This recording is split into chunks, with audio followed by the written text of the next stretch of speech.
जाएगी, न्याय इनको कभी भी नहीं मिलेगा, हर बार इनके साथ अन्याय ही होगा। और जो समाज गुलाम बनाया जाता है उसको अन्याय ही करना पड़ता है, न्याय देकर उसको गुलाम नहीं बना सकते। तो भारत के लोगों को अन्याय देने के लिए कानून बनाया इंडियन पीनल कोड। मैकॉले एक बयान दे रहा है ब्रिटिश पार्लियामेंट में, कह रहा है कि मैंने इंडियन पीनल कोड में जो प्रोविजन लिखे हैं, जो अनुच्छेद लिखे हैं, वो इतनी जटिल अंग्रेजी में लिखे हैं कि अच्छे से अच्छे भारतवासी समझ नहीं सकते, जिंदगी भर पढ़ते रहे उसको। तो मेरे बहुत सारे वकील मित्र हैं जो ईमानदारी से मुझे कहते हैं, राजीव भाई हम किसी भी कानून को पढ़कर समझ सकते हैं, आईपीसी कभी समझ में नहीं आता, गोल गोल जलेबी जैसी भाषा है और इतनी गोल गोल जलेबियां बनी हैं कि पहला वाक्य पढ़ना शुरू करो तो अंतिम भूलता है, अंतिम तक पहुंचो तो सारा पहला साफ हो जाता है। अब क्या न्याय मिलेगा उसके आधार पर? एक और कानून बनाया सीआरपीसी, क्रिमिनल प्रोसीजर कोड, एक और कानून बनाया सीपीसी, सिविल प्रोसीजर कोड। इन तीनों कानून के आधार पर हमारी अदालतें चलती हैं आजादी के 62 साल के बाद भी। आईपीसी में हमारे देश की आजादी के बाद थोड़ा भी संशोधन नहीं हुआ, सीआरपीसी में नहीं, सीपीसी में नहीं, और थोड़े बहुत संशोधन हुए तो मामूली से हुए, वो वही हुए जो अंग्रेजों वाले संशोधन है, भारतीय तरीके के संशोधन नहीं हुए। अब दुष्परिणाम यह है कि इन तीन कानूनों के आधार पर पूरी जो व्यवस्था भारत में चल रही है, इस व्यवस्था में 10 करोड़ लोग न्याय के लिए भटक रहे हैं, अपनी एड़ियां घिस रहे हैं, चप्पलें घिस रहे हैं, उनको न्याय नहीं मिल रहा है, उनके मुकदमों का फैसला नहीं हो रहा। 3 करोड़ मुकदमे चल रहे हैं, मुकदमे में एक वादी और एक प्रतिवादी हो तो 7 करोड़ लोग फैसले के लिए भटक रहे हैं। इनको न्याय मिलने की दूर दूर तक कोई उम्मीद नहीं है, क्योंकि एक एक मुकदमा चलते हुए 40 साल, 50 साल, 55 साल हो गए। तारीख पर तारीख, तारीख पर तारीख पड़ती ही जा रही है, न्याय मिलने की आशा उनकी धूमिल होती जा रही है। एक बार मैंने भारत देश के एक पूर्व न्यायाधीश, उनको प्रश्न किया था और उनको पूछा था कि आपके अदालतों में जो 3.5 करोड़ मुकदमे चल रहे हैं, इनका फैसला कब तक आ जाएगा? तो भारत के पूर्व मुख्य न्यायाधीश ने मुझे कहा कि जब तक ये आईपीसी, सीआरपीसी, सीपीसी अंग्रेजों वाले ही चलते रहेंगे और इनमें कोई संशोधन नहीं होगा, तब तक मुकदमों का फैसला 350 से 400 साल में आएगा। मतलब सीधा सा है कि ना वादी जिंदा रहेगा, ना प्रतिवादी जिंदा रहेगा, दोनों ही मर जाएंगे। वकीलों के घर भरते चले जाएंगे, उनकी जेबें भरती चली जाएंगी, मुकदमों का फैसला नहीं आएगा, क्योंकि मुकदमे जिस कानून के आधार पर निपटाए जा रहे हैं वो कानून ही नहीं है फैसला देने के लिए। मैंने तो एक बार बहुत क्रोध में एक न्यायाधीश महोदय को कहा था कि आप अपने को न्यायाधीश मानते हैं? कहने लगे हम मानते तो नहीं है, लोग हमको न्यायाधीश कहते हैं, हम नहीं मानते। मैं पूछा क्यों?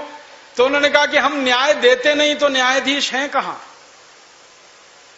और उन्होंने ईमानदारी से यह स्वीकार किया था, उन्होंने कहा कि हम न्याय नहीं देते, हम तो मुकदमों का निपटारा करते हैं, केस को डिसाइड करते हैं। मुकदमे का निपटारा होना एक अलग बात है, न्याय मिलना बिल्कुल दूसरी अलग बात है। न्याय कुछ और चीज होती है, मुकदमे का निपटारा कुछ और चीज होती है। मैं एक उदाहरण से समझाता हूं मुकदमे का निपटारा और न्याय का अंतर क्या है। हमारे देश में एक कानून है और अंग्रेजों के जमाने का है, वो आज का नहीं है, और ऐसे हमारे देश में 34,000 से ज्यादा कानून है। उस कानून का नाम है क्रुएलिटी अगेंस्ट एनिमल एक्ट, पशुओं के खिलाफ क्रूरता अधिनियम। ये कानून क्या कहता है? गाय को डंडे से मारो तो जेल हो जाएगी, ये कानून कहता है। गाय को डंडे से मारो, उसको प्रताड़ित करो तो जेल हो जाएगी आपको। लेकिन हमारे देश में उसी गाय को गर्दन से काट दो और उसके मांस की बोटी बोटी बेच दो, कुछ नहीं होगा आपको। आप जरा सोचो, डंडे से गाय को पीटे तो जेल में चले जाएं, लेकिन गर्दन काट दें उसकी और उसके मांस की एक एक बोटी को बेच दें तो कुछ ना हो हमारे खिलाफ। अब ऐसी स्थिति के कानून हो तो आप बताओ न्याय क्या मिलेगा? न्याय तो ये कहता है कि जिस गाय को आप जन्म नहीं दे सकते उसको मारने का अधिकार तो आपको किसी ने नहीं दिया। और गाय को क्या, इस पूरे प्राणी जगत में, जीव जगत में किसी भी जीव को मारने का अधिकार आपको किसी ने नहीं दिया। सभी जीव वैसे ही जिंदा रहने चाहिए जैसे आप जिंदा रहते हैं, न्याय तो ये कहता है। लेकिन कानून क्या कहता है? कानून कहता है कि डंडे से मत मारो, गर्दन से काटो उसको, ये कानून कहता है। तो कानून और न्याय में बड़ा अंतर होता है। और एक उदाहरण देता हूं, हमारे देश में एक कानून है कि बच्चे को जन्म लेने से पहले मार डालो तो गर्भपात है वो, और जन्म लेने के बाद मारो तो हत्या है। हत्या में 302 का केस बनता है, फांसी की सजा होती है, आजीवन कारावास होता है। और गर्भपात में कोई फांसी की सजा नहीं होती, कोई आजीवन कारावास किसी को नहीं होता। हत्या तो दोनों ही है। आपने बच्चे को जन्म लेने से पहले गर्भ में मारा तो भी हत्या है, जन्म लेने के बाद आपने मारा तो भी हत्या है। एक हत्या को गर्भपात कहते हैं, दूसरे को हत्या कहते हैं। एक में सजा फांसी की है और आजीवन कारावास की है, दूसरे में साधारण सजा है। इसलिए इस देश में हर साल 1 करोड़ बेटियों को भ्रूण में ही मार दिया जाता है, भ्रूण हत्या उनकी कर दी जाती है। और उसी का दुष्परिणाम है कि पुरुषों के बाद महिलाओं की संख्या तेजी से घटती जाती है। 1000 पुरुष इस देश में हैं तो अब महिलाएं 850 रह गई हैं। किसी दिन ऐसा होगा 1000 पुरुष होंगे, महिलाएं 500 रह जाएंगी।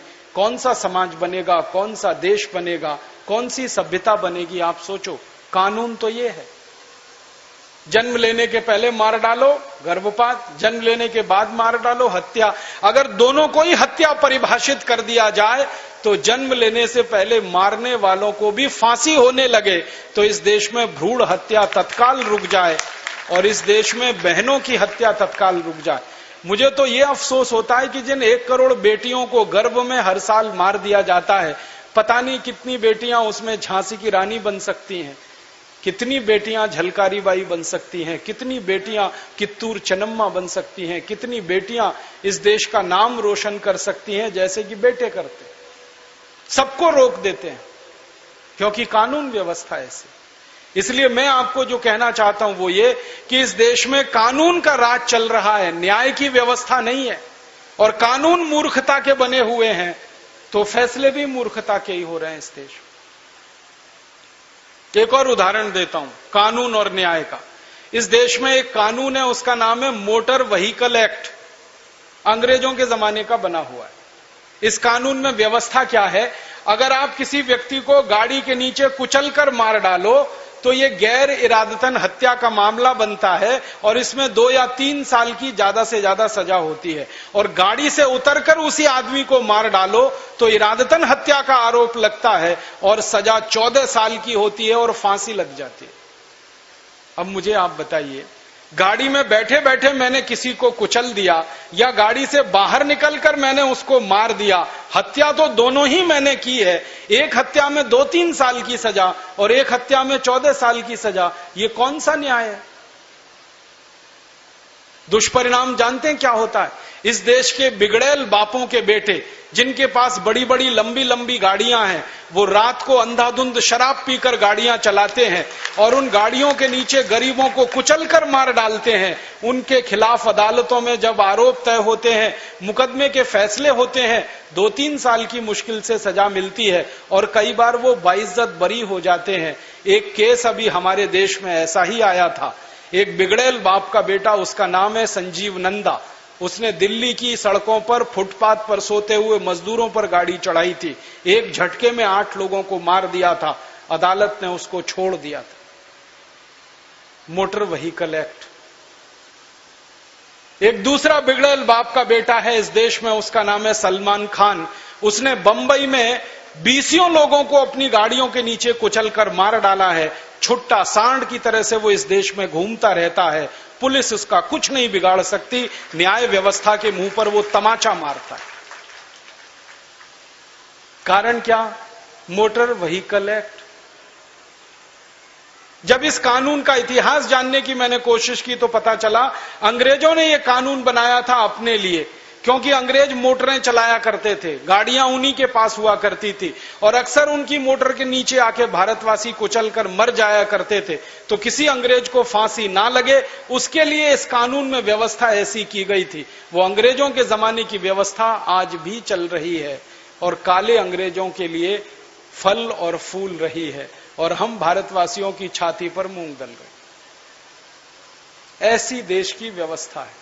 इसलिए मैं कहता हूं देश आजाद हुआ कहां, स्वतंत्रता आई कहां। ऐसे मैं आपको सैकड़ों उदाहरण दे सकता हूं, क्योंकि अंग्रेजों के जमाने के बनाए हुए 34,735 कानून ऐसे के ऐसे ही चल रहे। अंग्रेजों ने एक कानून बनाया सन 1860 में इस देश में। उस कानून का नाम रखा है इंडियन इनकम टैक्स एक्ट, आपकी आमदनी पर कर लेने का कानून। दुनिया के इतिहास में पहली बार भारत से यह शुरू हुआ, आमदनी पर कर लेने का कानून, इनकम पर टैक्स लेने का कानून। हिंदुस्तान के इतिहास में मैंने बहुत ढूंढा, कोई एक राजा ऐसा नहीं मिला जिसने कभी इनकम पर टैक्स लगाया। इस देश में तो ऐसे राजा हुए जो कहा करते थे कि इनकम को कभी भी टैक्स मत लगाओ, टैक्स लगाना है तो खर्चे पर लगाओ, एक्सपेंडिचर पे लगाओ। एक महान व्यक्ति हुए इस देश में जिनका नाम था आचार्य चाणक्य। संयोग से वो इस देश के प्रधानमंत्री बन गए और उन्होंने प्रधानमंत्री बनते ही एक व्यवस्था की कि किसी पर कोई कर नहीं होगा। ये उनकी फिलॉसफी थी। उनका कहना था कि जिस राज्य की प्रजा पर कर ज्यादा होता है वो राज्य भिखारी होता है। वो कहते थे कर लगा के राजा के हाथ में ज्यादा पैसा देना बहुत बड़े खतरे को निमंत्रण देना है। राजा का दिमाग कब खराब हो जाए और कब आपके दिए गए कर को वो बर्बाद करना शुरू कर दे, आप क्या करेंगे। इसलिए कहते थे पैसे लोगों के हाथ में रहने चाहिए, समाज के पास रहने चाहिए, राजा के पास कम से कम पैसे आने चाहिए, इसलिए कर कम से कम होना चाहिए। तो उन्होंने ये व्यवस्था दी थी। परिणाम जानते हैं क्या हुआ। जितने साल चाणक्य इस देश के प्रधानमंत्री रहे, भारत दुनिया में सोने की चिड़िया जैसा देश था, क्योंकि लोग संपन्न थे, लोगों के पास संपत्ति थी, क्योंकि लोगों का पैसा सरकार के हाथ में नहीं जा रहा था। तो लोग संपन्न थे, लोगों के हाथ में संपत्ति थी, पैसा लोगों के पास था, समाज के पास था। चाणक्य के रास्ते पर जो जो राजा इस देश में चला, जैसे चंद्रगुप्त विक्रमादित्य, जैसे चंद्रगुप्त मौर्य, जैसे समुद्रगुप्त, जैसे हर्षवर्धन, ऐसे 20 राजा थे जिन्होंने चाणक्य की फिलॉसफी को अपनाया और उन्होंने कर नहीं लगाया, कोई टैक्स नहीं लगाया। परिणाम यह हुआ कि जिस जिस राजा ने टैक्स नहीं लिया, हर एक राजा के राज्य की प्रजा सुखी थी, संपन्न थी, धन था, संपत्ति था, ऐश्वर्य था और भारत दुनिया में सोने की चिड़िया कहलाता था। अंग्रेजों ने पहली बार इस देश में कानून बनाया और इनकम पर टैक्स लगाया और 1860 में यह कानून पारित हुआ और इस देश में लागू हुआ। जब यह कानून ब्रिटिश संसद ने पारित किया तो इस पर बहुत बहस हुई और उस बहस के सारे दस्तावेज ब्रिटिश पार्लियामेंट से मैंने निकाले और उनका जब अभ्यास किया तो चित्र कुछ और ही दिखाई दिया। अंग्रेजों ने यह कानून क्यों लगाया, क्या जरूरत थी इस कानून को लगाने की। पता यह चला कि 1860 से 3 साल पहले 1857 में क्रांति हुई थी इस देश में। उस क्रांति को हम आजादी का पहला संग्राम मानते हैं। अंग्रेज उसको सैनिक विद्रोह कहा करते थे, हम उसको आजादी का पहला संग्राम मानते थे। उस क्रांति में नाना साहब पेशवा, तात्या टोपे, झांसी रानी लक्ष्मीबाई, नाना फडणवीस, इन क्रांतिकारियों ने एक बड़ा समूह बनाया था, बहुत बड़ा संगठन तैयार किया और यह संगठन बनाने का काम 1856 से शुरू हुआ था। बिठूर नाम के गांव में कानपुर के पास पहली बैठक हुई थी और इस बैठक में 4 लोग शामिल हुए थे, नाना साहब पेशवा, तात्या टोपे, अजीमुल्ला और झांसी की रानी लक्ष्मीबाई। इन चारों ने मिलकर तय किया था कि अंग्रेजों के खिलाफ कोई बड़ी संग्राम की स्थिति बनानी चाहिए देश में। तो तय हो गया, संगठन के लिए गांव-गांव घूमना शुरू किया। 1 साल में संगठन इतना बड़ा हो गया कि उत्तर से दक्षिण, पूरब से पश्चिम 350 स्थानों पर समूह तैयार हो गए क्रांति के लिए और इन सबने मिलकर एक तारीख तय की कि 31 मई 1857 को एक साथ पूरे देश में अंग्रेजों के खिलाफ बगावत की जाएगी और अंग्रेजों का शासन उखाड़ कर फेंक दिया जाएगा। जब यह तय हो गया और उसके लिए प्रयास शुरू हुआ, उसी समय एक दुर्घटना घटित हो गई। दुर्घटना क्या घटित हो गई? भारत देश में एक अमर शहीद हुए, उनका नाम था मंगल पांडे। अंग्रेजों ने उनको फांसी पर चढ़ा दिया। बैरकपुर की छावनी में उनको फांसी दे दी गई 8 अप्रैल 1857 को। मंगल पांडे ने किया क्या था?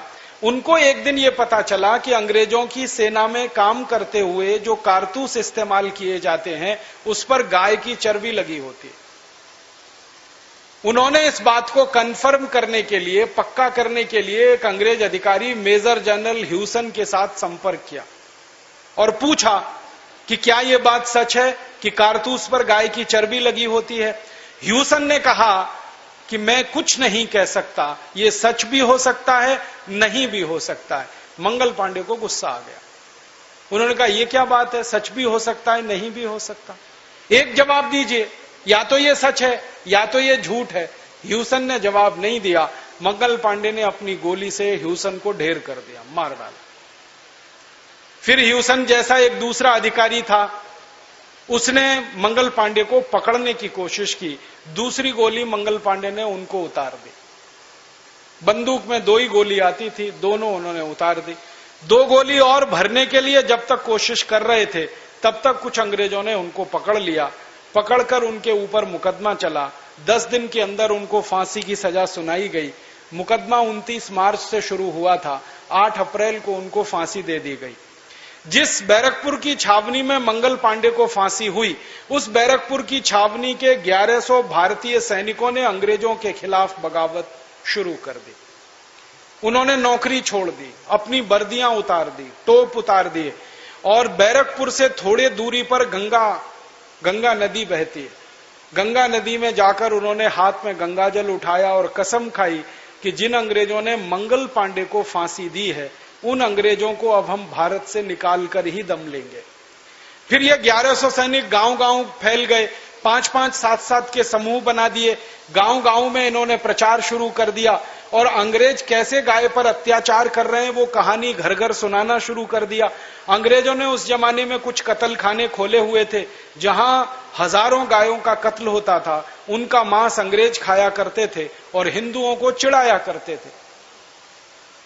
ये बात फैलती गई, गाय हमारे लिए पूजनीय है, गाय हमारे लिए पवित्र है, हम उसका कत्ल होते देख नहीं सकते, कोई भी सामान्य भारतवासी नहीं देख सकता। तो भारतवासियों का खून उबलने लगा और धीरे धीरे क्रांति के लिए माहौल बनने लगा। ये माहौल एक दिन फट गया। 10 मई 1857 को मेरठ में कई क्रांतिकारियों ने अंग्रेजों को घर में जिंदा जला दिया और वहां से चिंगारी भड़क गई। 10 मई को मेरठ में अंग्रेज जले, 11 मई को दिल्ली में जलाए गए, फिर 12 मई को बरेली में, शाहजहांपुर में, फिर सहारनपुर में, फिर रुड़की में, फिर हरिद्वार में, अलीगढ़ में, इटावा में, मेरठ में, उसके बाद एटा में, पूरा 350 नगरों का काफिला, जहां अंग्रेजों के घर धू-धू करके जल गए। बहुत सारे अंग्रेज जलकर मर गए। जो अंग्रेज भागने की कोशिश कर रहे थे उनको भारतवासियों ने गले से काट दिया, हंसियों से काट दिया, गड़ासों से काट दिया। इस 1857 की क्रांति में सारे देश में 3,64,000 से ज्यादा अंग्रेज मारे गए। 4 महीने में, सिर्फ मई का महीना, जून का महीना, जुलाई का महीना, अगस्त का महीना। 1 सितंबर 1857 को सारा देश अंग्रेजों की गुलामी से आजाद हो गए। कहीं भी देश में यूनियन जैक नहीं था, हर जगह पर भारत देश का झंडा था। हर एक रियासत इस देश की आजाद हो गई। इस पूरी लड़ाई में 4.5 से 5 करोड़ भारतवासियों ने भाग लिया अंग्रेजों के खिलाफ। कितनी बड़ी लड़ाई थी, आप अंदाजा लगाइए कि 4.5 करोड़ भारतवासी अगर हंसिए से भी लड़ रहे हों, तलवारों से भी लड़ रहे हों, तो 4.5 करोड़ हंसिए बनाने के लिए लोहा लगा होगा। उस लोहे को लगाने के लिए हजारों मीट्रिक टन कच्चा लोहा लगा होगा। उस कच्चे लोहे को गलाने के लिए हजारों भट्टियां बनी होंगी। उन भट्टियों में लोहा गलाने का काम किसी ने तो किया होगा। और मैंने जब इतिहास ढूंढा तो पता चला कि हजारों हजारों टन कच्चे लोहे से हसिया बनाना, कच्चे लोहे से तलवार बनाना, बंदूकें बनाना, नाल बनाना, ये जिन लोगों ने किया उनको हम इस देश में बंजारा जाति के लोग कहते हैं, जो गांव-गांव, गली-गली अपना एक छोटा सा आशियाना बनाकर रहते हैं, जो अपना पक्का घर कभी नहीं बनाते, किसी भी शहर के गांव के बाहर बस जाते हैं, उनकी एक छोटी सी बैलगाड़ी होती है, उसी में उनकी पूरी जिंदगी ढोती है। वो कहीं भी बैलगाड़ी खड़ी होती है, वहीं गांव बस जाता है, थोड़े दिन वो रहते हैं, फिर दूसरे गांव में चले जाते हैं। एक बार ये बंजारा जाति के लोगों से मैंने पूछा, आप अपना घर बना के पक्का क्यों नहीं रहते? तो उन्होंने जवाब दिया मुझे, उन्होंने कहा हमारे राजा ने जब अपनी जिंदगी में कभी अपना घर नहीं बनाया तो हम कैसे बना सकते? तो मैंने आपसे उनसे पूछा, आपका राजा कौन था? उन्होंने कहा महाराजा राणा प्रताप हमारे राजा थे, जिन्होंने जिंदगी भर अपने लिए घर नहीं बनाया, हम कैसे बना सकते हैं? हम उन्हीं के वंशज हैं और हम तब तक अपनी जिंदगी ऐसे ही बिताएंगे जब तक हमारे राजा के प्राण वापस हम में किसी में नहीं आते, पुनर्जन्म नहीं होता।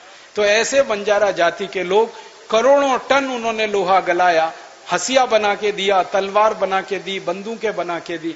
फिर मन में प्रश्न आता है कि कच्चा लोहा लाने के लिए पैसे लगे होंगे, वो पैसे कहां से आए? किसी ने पैसे दिए होंगे।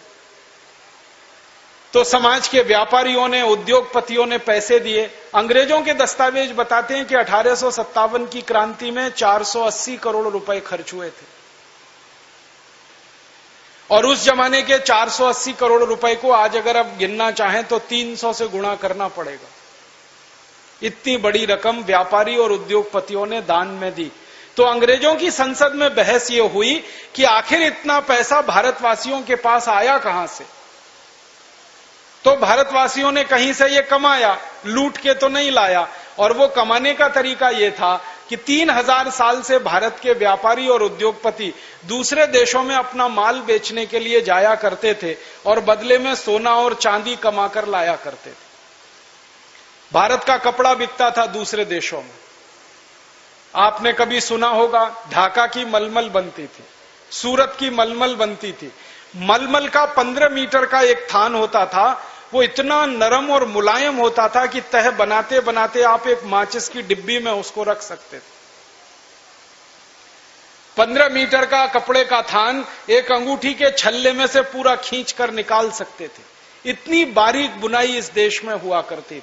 और वो कपड़ा बेचने जब भारत के लोग दुनिया भर में जाया करते थे तो आपको सुन के अच्छा लगेगा कि वो कपड़ा तराजू के एक पलड़े में रखा जाता था और उसके वजन के बराबर सोना दूसरे पलड़े में रखा जाता था। सोने के बदले में हम अपना कपड़ा बेचते थे।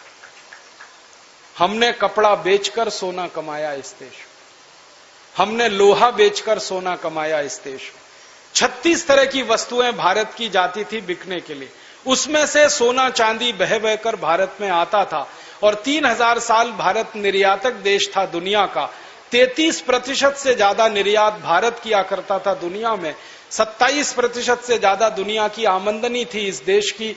उस कारण से देश सोने की चिड़िया हो गया था।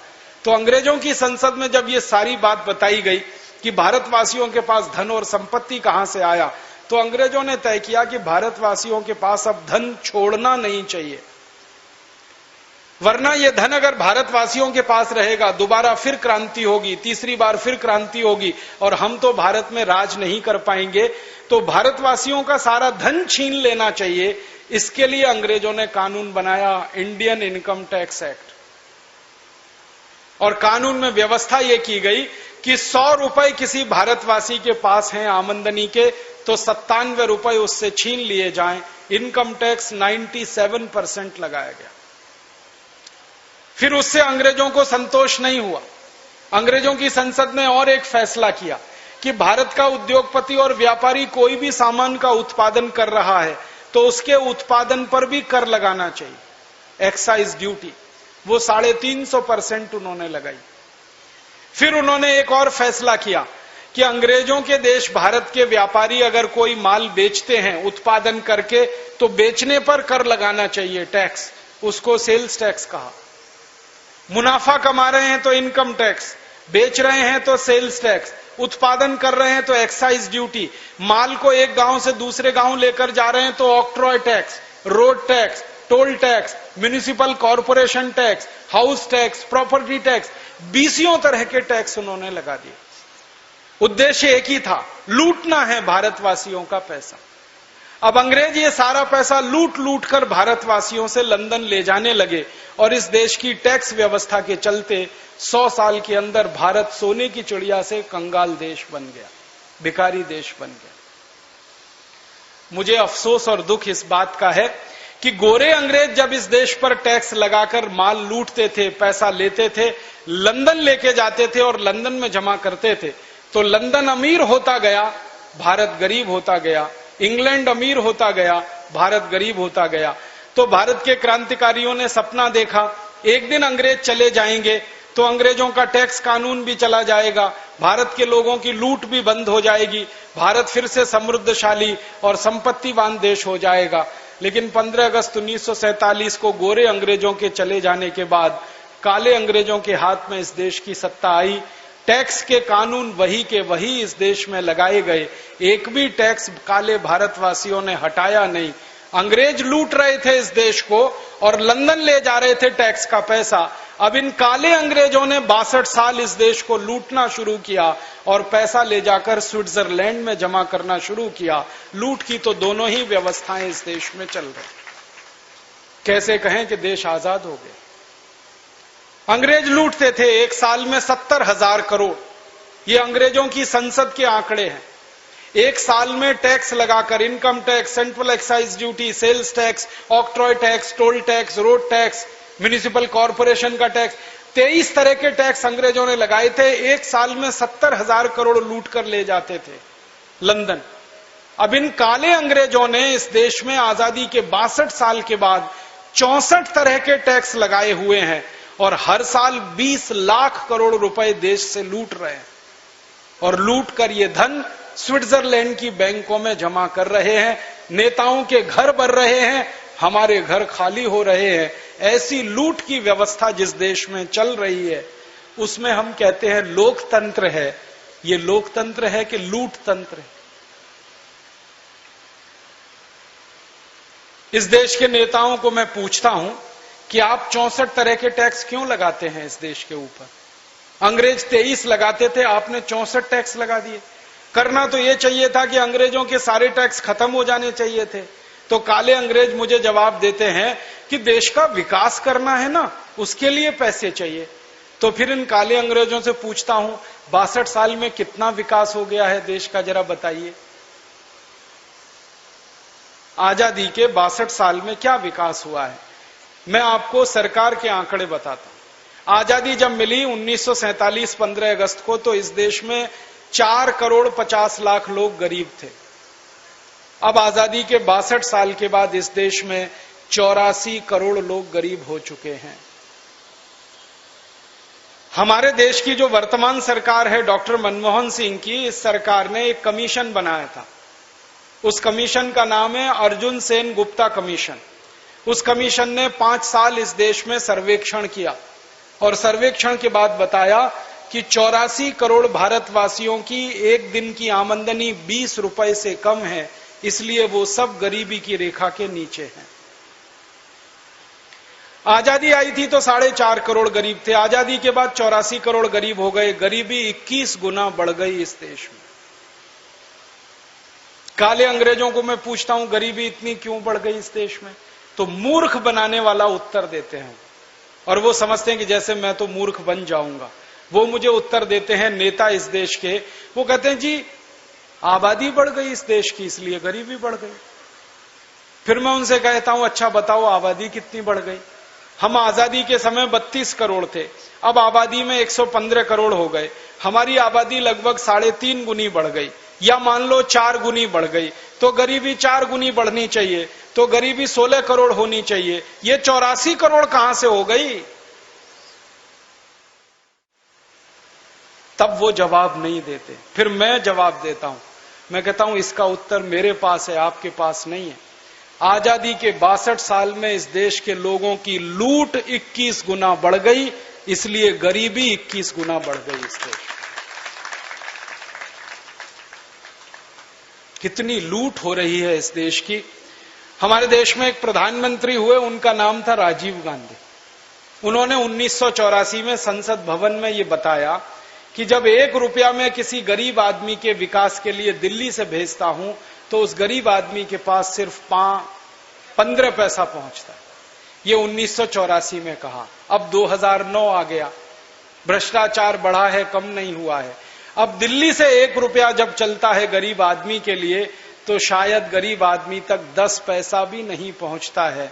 लूट का 90 पैसा नेताओं की जेब में और अधिकारियों की जेब में चला जाता है। ये मैंने नहीं कहा, राजीव गांधी ने कहा। और राजीव गांधी के कहे हुए को कोई प्रधानमंत्री माई का लाल अभी तक झुठला नहीं सका। एक भी प्रधानमंत्री में हिम्मत नहीं हुई जो कहे कि राजीव गांधी ने गलत कहा। सब प्रधानमंत्री स्वीकार करते हैं लूट होती है। अब जरा अंदाजा लगाइए कि 1 रुपए में 90 पैसे की लूट अगर इस देश में हो रही है तो आपके दिए गए टैक्स के पैसे के 90% की लूट हो रही है। यह सीधा सा मतलब है। और हम टैक्स का कितना पैसा देते हैं? केंद्र सरकार को एक साल में 6.25 लाख करोड़ देते हैं। 31 राज्य सरकारों को कुल मिलाकर 12 लाख करोड़ देते हैं। म्युनिसिपल कॉरपोरेशन को मिलाकर, राज्य सरकार को मिलाकर, केंद्र सरकार को मिलाकर 20 लाख करोड़ का टैक्स देते हैं। केंद्र सरकार अलग योजना बनाती है गरीबी दूर करने की, राज्य सरकार अलग योजना बनाती है गरीबी दूर करने की, जिला सरकारें अलग योजना बनाती हैं गरीबी दूर करने की, और ये गरीबी ही दूर नहीं होती इस देश में। मैंने तो जब अभ्यास किया तो पता चला गरीबी तो नेताओं की दूर हो रही है और अधिकारियों की दूर हो रही है, आम आदमी की नहीं। नेता और अधिकारी जो लूट रहे हैं वो अपनी गरीबी दूर कर रहे हैं। मैंने इस देश के कुछ नेताओं की जन्म कुंडली बनाई है। अब वो जन्म कुंडली नहीं जो ज्योतिष वाले बनाते हैं, वो मुझे नहीं आता। मैंने जन्म कुंडली बनाई है वो ऐसी कि 20 साल पहले जिनके पास टूटी साइकिल नहीं थी आज उनके पास कितनी संपत्ति है, वो जन्म कुंडली बनाई है। 420 नेताओं की अभी तक बना चुका हूं। अब ये संख्या है, इस पे हंसिए मत आप, वो संख्या है 420। तो 420 नेताओं की जो जन्म कुंडली अब तक बन के तैयार हुई है वो ये बताती है कि 20-20 साल पहले जिन नेताओं के घर में टूटी साइकिल नहीं थी, जिनके पास चाय पीने के लिए पैसे जेब में नहीं हुआ करते थे, बस का किराया देने के लिए जिनके पास पैसे नहीं हुआ करते थे, उनमें से एक एक नेता के पास अभी 20,000 करोड़ से ज्यादा की संपत्ति। मैं बिना नाम लिए आपको बताता हूं। एक नेता है महाराष्ट्र में जिनके पास 20 साल पहले खाने को पैसा नहीं था, खाने को घर में नहीं था, बिल्कुल सड़क चलता आदमी था 20 साल पहले। और आज उस नेता के पास बंबई से लेकर पूना तक की हजारों हेक्टेयर जमीन है अकेले एक नेता के नाम से।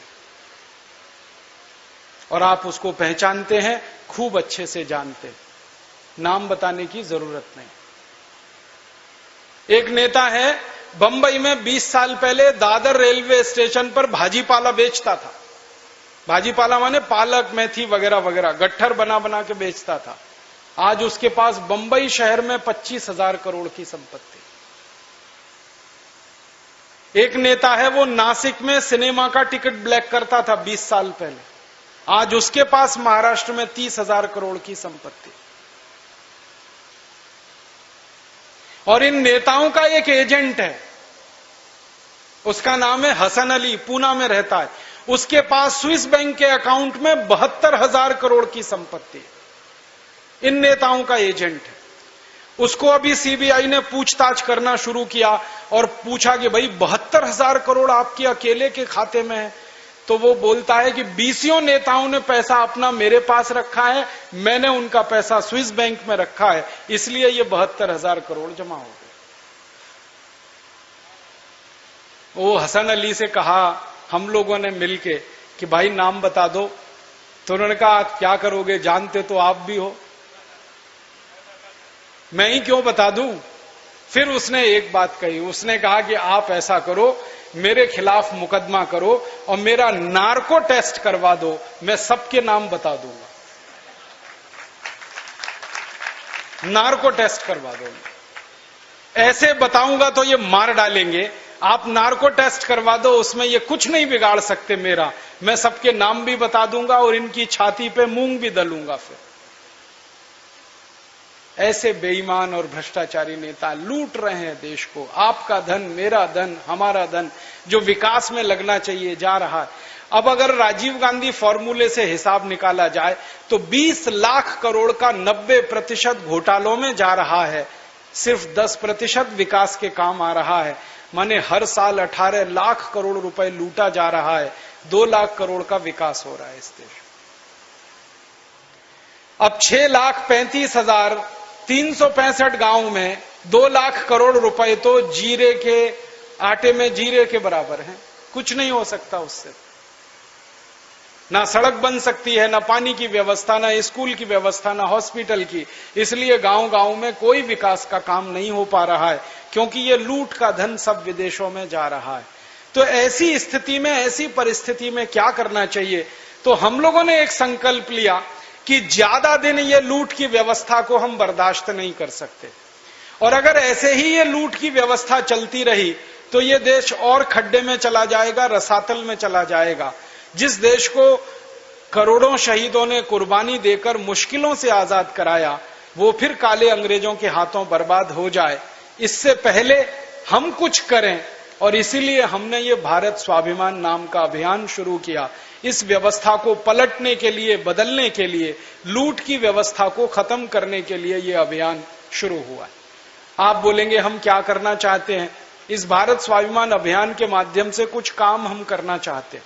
उनमें सबसे पहला काम जो हम करना चाहते हैं वो ये कि अंग्रेजों के जमाने में टैक्स लगाकर जिस तरह से भारत को लूटा गया, काले अंग्रेजों के द्वारा जिस तरह से आज भारत लूटा जा रहा है, इस लूट के धन को वापस भारत में लाना है। ये हमारे अभियान का पहला कार्य है, पहला उद्देश्य है और पहली सफलता के लिए हम कदम रख रहे हैं। अंग्रेजों ने लूटा हमको, आप जानते हो कितना लूटा इस देश को अंग्रेजों ने। एक उदाहरण देके बात समझाता हूं। एक अंग्रेज आया, उसका नाम था रॉबर्ट क्लाइव। 1757 में प्लासी का युद्ध लड़ा उसने। प्लासी के युद्ध में सिराजुद्दौला के सामने वो लड़ रहा था। उस युद्ध में सिराजुद्दौला के 18,000 सैनिक, रॉबर्ट क्लाइव के 350 सैनिक, दोनों के बीच युद्ध होना था। अब 350 सैनिक 18,000 सैनिक से कैसे लड़ सकते हैं और कितनी देर लड़ सकते हैं, आपको अंदाजा हो सकता है। तो रॉबर्ट क्लाइव ने क्या किया, एक चालाकी खेली।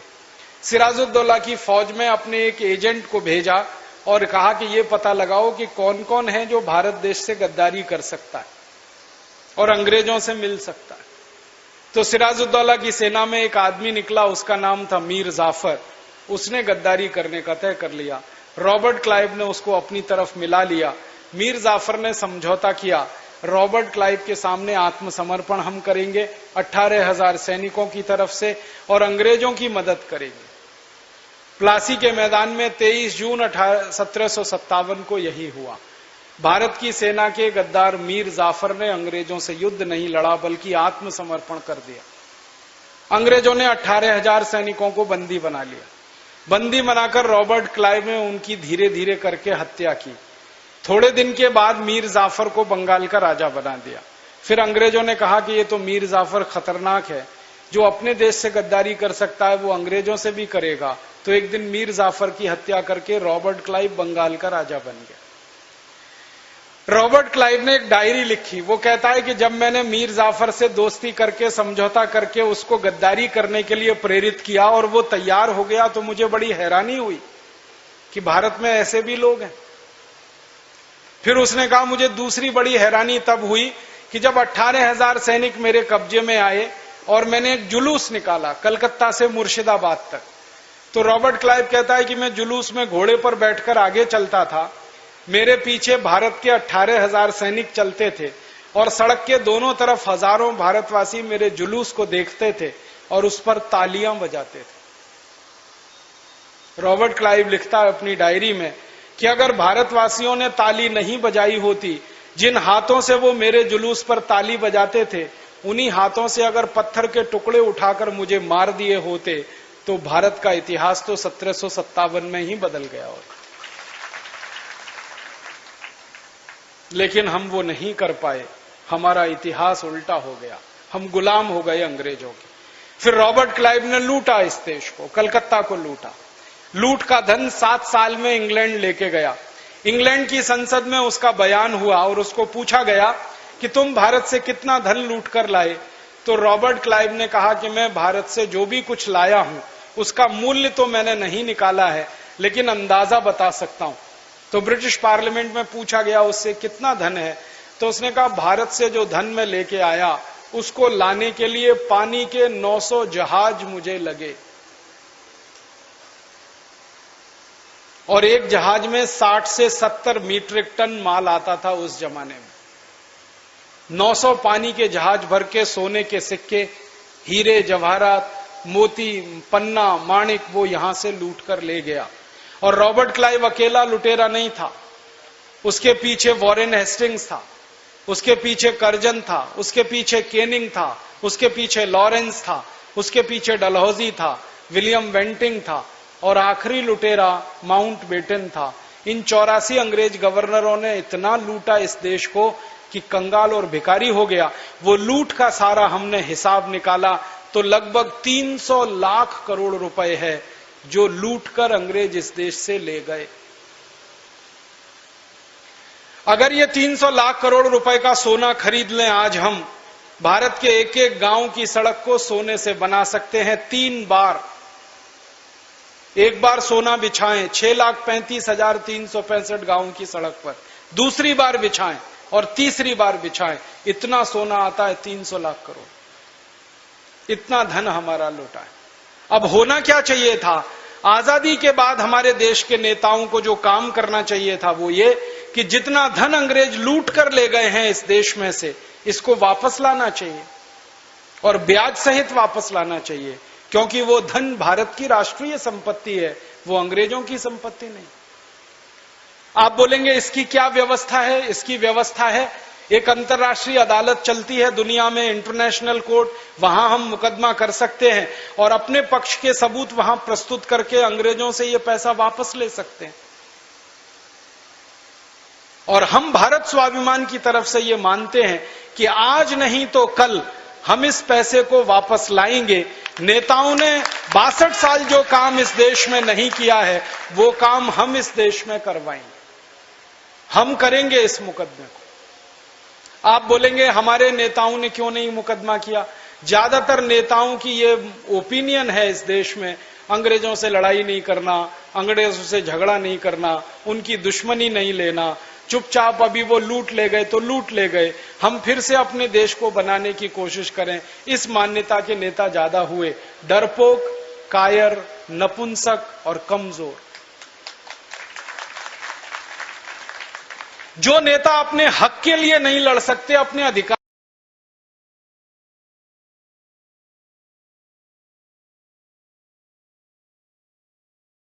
नपुंसक नेताओं का ही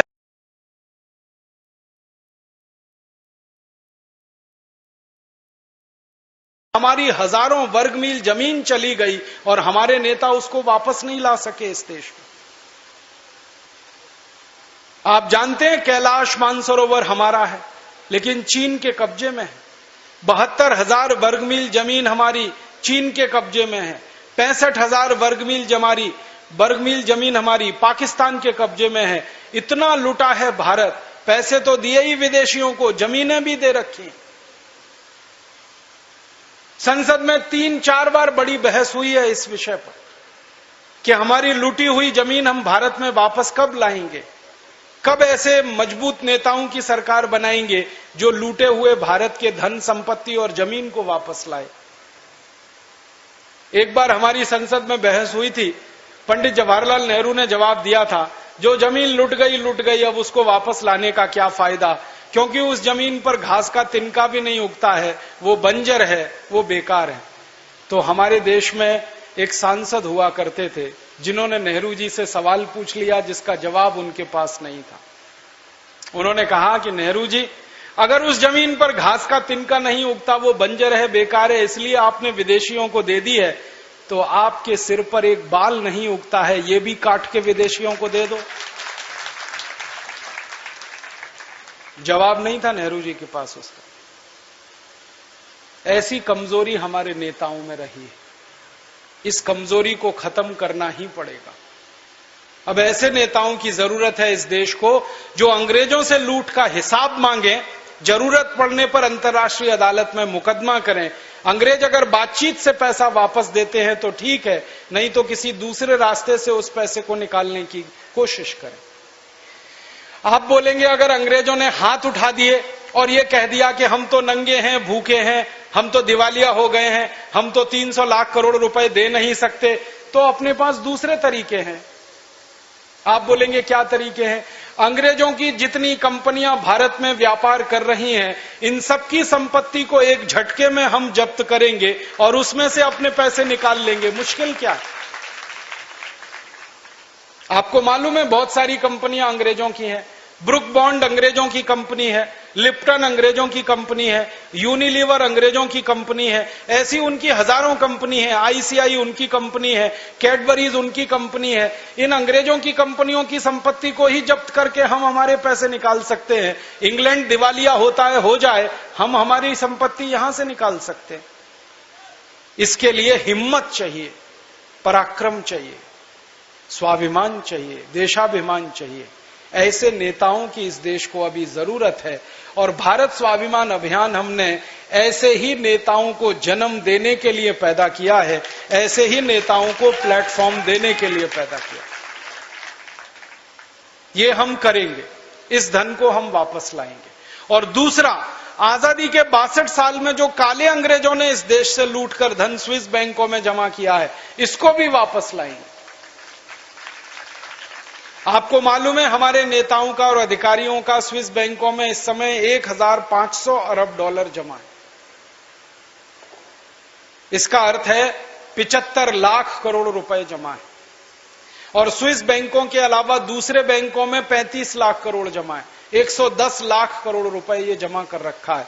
इसको भी हम वापस लाना चाहते हैं। आप बोलेंगे कैसे आएगा? इसको वापस लाने के 4 रास्ते हैं।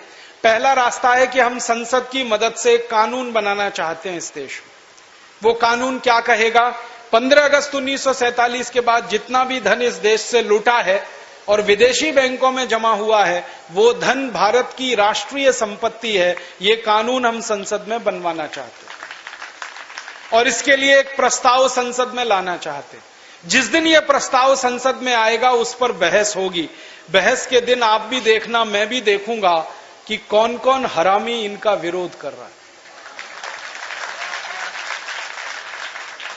जो विरोध करेगा, पक्की बात है, वही भ्रष्टाचारी है, लूटखोर है, उसी का पैसा स्विस बैंक में है।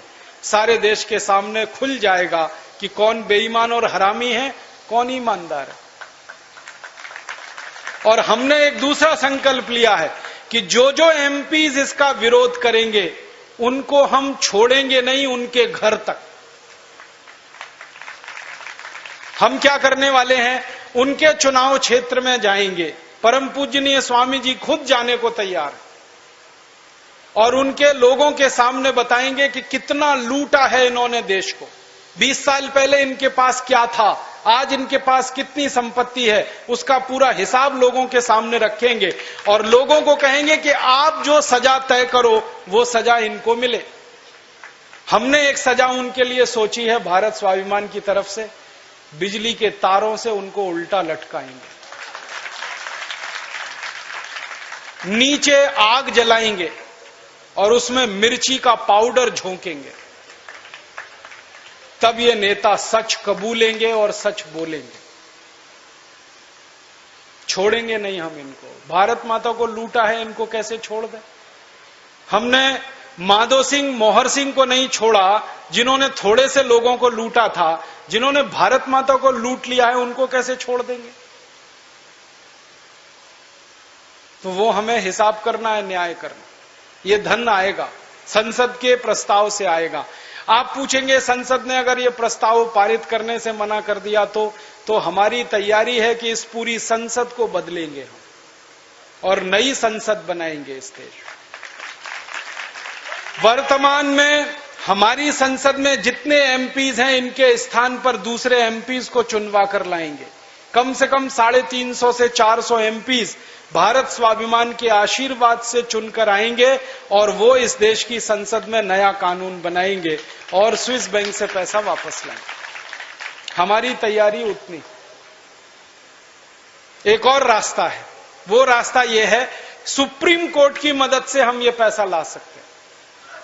आपको मालूम है, एक बार इस देश में घोटाला हुआ था, यूरिया घोटाला। नरसिम्हा राव उस समय प्रधानमंत्री थे। 133 करोड़ रुपए दिए गए, यूरिया का एक दाना इस देश में नहीं आया।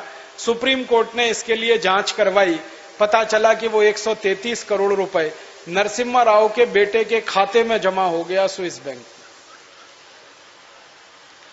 सुप्रीम कोर्ट ने आदेश दिया, नरसिम्हा राव के बेटे की गिरफ्तारी हुई, उसको तिहाड़ जेल में भेजा गया और अभी भी वो जेल में है। नरसिम्हा राव तो अब इस दुनिया में नहीं है, लेकिन उनका बेटा जेल में है। और सुप्रीम कोर्ट ने दूसरा आदेश दिया कि 133 करोड़ रुपए वो व्यक्तिगत संपत्ति नहीं है किसी की, वो राष्ट्र की संपत्ति है, वो पैसा वापस आना चाहिए। सुप्रीम कोर्ट के इस आदेश पर 133 करोड़ रुपए वापस आया। हम सुप्रीम कोर्ट में एक ही अपील करना चाहते हैं कि यूरिया घोटाले का पैसा अगर वापस आ सकता है तो चारा घोटाले का भी पैसा आ सकता है, बोफोर्स घोटाले का भी पैसा आ सकता है, सभी घोटालों का पैसा आ सकता है। और शायद सुप्रीम कोर्ट हमारी बात सुने। चौथा एक रास्ता है अपने पास, अंतर्राष्ट्रीय अदालत में हम स्विट्जरलैंड के खिलाफ मुकदमा कर सकते हैं और स्विट्जरलैंड अपराधी है इसके लिए। तुरंत उसका फैसला हमारे पक्ष में आएगा और हम मुकदमा करेंगे। 50 देश हमारे साथ मुकदमा करने को तैयार हैं, क्योंकि उन सभी देशों के भ्रष्ट नेताओं का पैसा स्विस बैंक में है। वहां से भी ये पैसा ला सकते हैं। और आखिरी एक रास्ता है, हम चाहें तो दादागिरी करके भी ये पैसा स्विट्जरलैंड से वापस ला सकते हैं। है कितना बड़ा देश स्विट्जरलैंड, हमारे देश के एक जिले के बराबर का देश है। 2 घंटे की कार चलाओ तो स्विट्जरलैंड की सीमा खत्म हो जाती है, इतना छोटा सा देश। मुझे कभी कभी हंसी आती है कि सारे भारतवासी एक साथ खड़े होकर पेशाब भी कर दें तो स्विट्जरलैंड बह जाएगा उसमें। है कितना बड़ा। उस देश के पास अपनी आर्मी नहीं है, एयरफोर्स नहीं है, नेवल फोर्स नहीं है, पुलिस नहीं है। हम एक भपकी देके, धमकी देके ला सकते हैं सारा पैसा। और अभी थोड़े दिन पहले अमेरिका ने ऐसा किया। आपको मालूम है, अमेरिका में एक राष्ट्रपति आया, बराक ओबामा। पहली बार अमेरिका के इतिहास में एक काला आदमी राष्ट्रपति बना है। गोरे लोगों के देश में काला आदमी राष्ट्रपति बना है। गोरे लोगों का अमेरिका में वोट है 85%, काले लोगों का वोट है 15%, फिर भी काला आदमी राष्ट्रपति बन गया। जानते हैं क्यों? बराक ओबामा ने अमेरिका के लोगों से वायदा किया था कि अगर मैं राष्ट्रपति बनूंगा तो अमेरिका के भ्रष्ट नेताओं का पैसा जो विदेशी बैंक में है उसे वापस लाऊंगा। अमेरिका के लोगों ने उसको जिताया और इतिहास बनाया। इतने वोटों से अमेरिका में कोई राष्ट्रपति आज तक नहीं जीता जितने से बराक ओबामा। जीतने के बाद उसने पहले ही 15 दिन में यह कानून बनाया और स्विस बैंक से 470 अरब डॉलर बराक ओबामा वापस लाया। 4490 अमेरिका के नेताओं का पैसा, 470 अरब डॉलर अमेरिका वापस गया और उसने उस पैसे का इस्तेमाल देश की अर्थव्यवस्था में कर दिया। अब ये काम अगर बराक ओबामा कर सकता है तो भारत क्यों नहीं कर सकता? बराक ओबामा 30 करोड़ अमरीकियों के देश का राष्ट्रपति है। हमारे यहां तो 115 करोड़ लोग हैं। बस हमको तलाश है एक दूसरे बराक ओबामा की, जो बहुत जल्दी इस देश को मिल जाएगा, इसका पूरा विश्वास है। क्योंकि भारत माता ऐसी माता है जो जरूरत पड़ने पर सपूतों को जन्म देती है। समय समय पर ऐसे सपूत आते रहे हैं और इस देश के लिए अपना काम करके चुपचाप जाते रहे हैं। अब ऐसा फिर कोई सपूत इस देश में आएगा और जरूर ये काम करके दिखाएगा, इसका पूरा विश्वास है। हम लाएंगे इस 110 लाख करोड़ रुपए।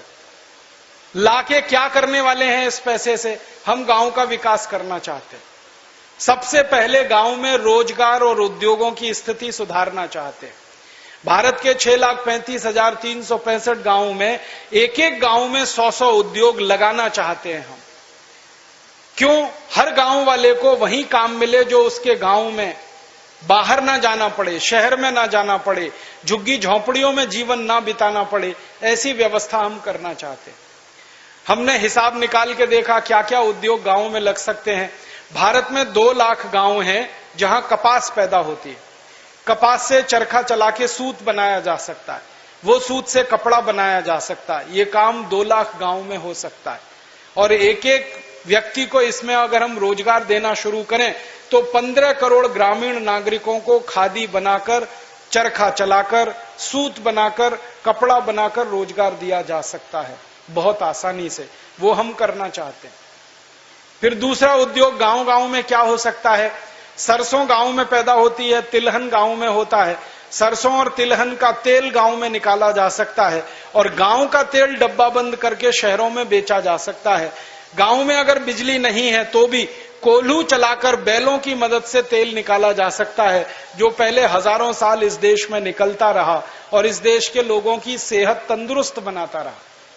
अभी हम शहरों से जो डिब्बाबंद तेल लाते हैं, आप जानते हैं उनमें तेल कम, मिलावट ज्यादा, क्योंकि सरकार ने बड़ी कंपनियों को यह अधिकार दे रखा है कि वो पामोलिन तेल मिलाकर कोई भी तेल बेच सकते हैं। और पामोलिन तेल एक इतना खतरनाक तेल है जो शरीर में कभी पचता नहीं है, वो खून में जमा होता रहता है और वही हृदय घात का कारण बनता है। हम चाहते हैं गांव गांव में शुद्ध तेल बने, सरसों का तेल बने, तिलहन का तेल बने, नारियल का तेल बने, कोल्हू उसके लिए लगे, घर घर में ये काम हो और तेल का बाजार इस देश में 56,000 करोड़ रुपए का है।